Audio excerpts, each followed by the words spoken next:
Hello everyone. अक्सर जब हम लोग ये वाला क्वेश्चन वेन डायग्राम के आधार पर करते हैं तो कई बार गलतियां भी करते हैं और समय तो लगता ही लगता है। और हम कहते हैं कि सिलॉक्स के ऐसे कई क्वेश्चन हैं जो बिना डायग्राम बनाए भी सॉल्व किया जा सकता है, बस थोड़ा सा ध्यान देने वाला है।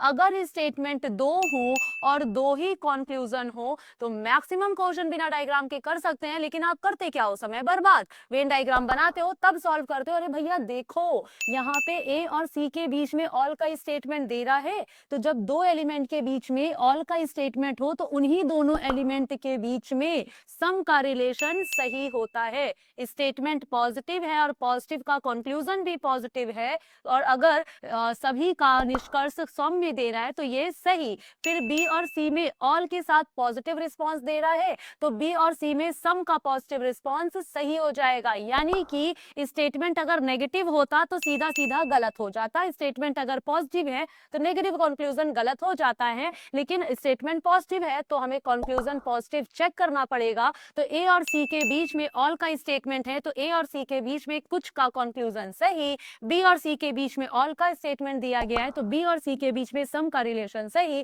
हमें नहीं ध्यान देना है कि बी बाद में लिखा है या बी पहले लिखा हुआ है। तो बिना डायग्राम के हुआ ना सॉल्व। बेटा ऐसे ही हमारे एग्जाम में भी कई क्वेश्चन आते हैं लेकिन हम लोग ध्यान नहीं दे पाते हैं। तो अब से इस बात का पूरा ध्यान रखिएगा। और हाँ, ध्यान ये भी रखना है कि आज है ऑफर का अंतिम दिन, जिसमें हमारे जो ओल्ड स्टूडेंट हैं उनको 23% का एक्स्ट्रा डिस्काउंट मिल रहा है अगर आप कूपन कोड UC23 अप्लाई करते हैं। तो जो भी हमारे ओल्ड स्टूडेंट हैं और जो भी नए कैंडिडेट हैं उन सभी के लिए 13% का एक्स्ट्रा डिस्काउंट, जिसके लिए कूपन कोड UC13 अप्लाई करना होगा। तो ये आज आखिरी दिन है ऑफर का। उत्कर्ष का जो स्थापना दिवस, उसके उपलक्ष्य में आपको 13 सितंबर से 15 सितंबर तक ये ऑफर चल रहा था। और अगर ये ऑफर आज समाप्त हो गया तो फिर मत कहना कि अरे मैम ऑफर तो हाथ से चला गया। तो जल्द से जल्द इस ऑफर का लाभ उठाए।